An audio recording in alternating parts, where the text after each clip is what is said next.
there's a bunch of ways and approaches that we serve, engage, and support community members and survivors of violence and gun violence in particular.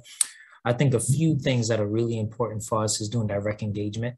That consists of direct outreach in all spaces with community members who are connected to traditional institutions like schools, organizations, civic associations, et cetera, and people who are not, through a lot of our programs and services. And also with, various referrals or recommendations that we get from other community members, partners, agencies, et cetera, et cetera.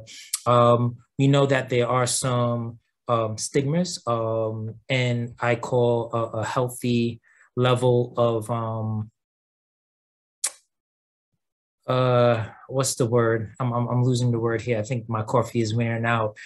Hesitancy, I guess, with some traditional clinical practices. And a lot of us are aware of those histories. And because of that, or in response to that, we look to do a lot of our clinical and therapeutic work in both traditional and non-traditional spaces. So some of that is obviously through some of the office spaces that we have located within community, but other locations include certain parks and playgrounds where community members and residents might feel more safe or more comfortable speaking about issues of trauma, violence, et cetera, neighborhood restaurants, obviously home visits, houses of worship, et cetera.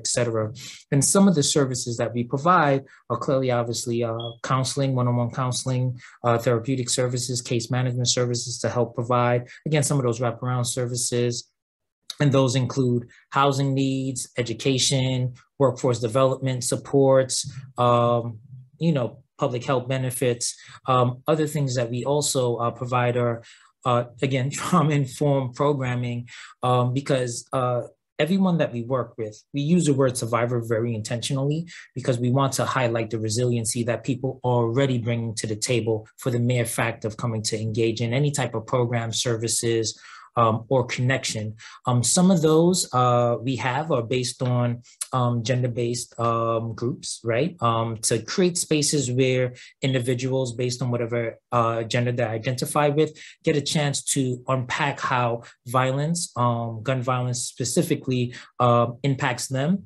But again, in not only to just highlight those traumas to find ways to heal through that, but also to highlight some of the practices that they have utilized to help them get to the space that they are.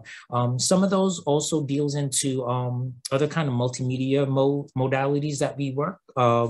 One of them are kind of like what we call the Champs podcast, where young men of color who are survivors of violence and gun violence get a chance to speak about their experiences, share those particular best practices, for lack of a better word, and encourage others to do the same. And CHAMPS is an acronym for Community Healers and Mentors Providing Success.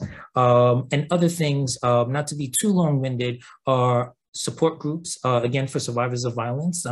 We call them healing together groups to find spaces where healing isn't just done, for lack of a better word, in a silo, but is done through community.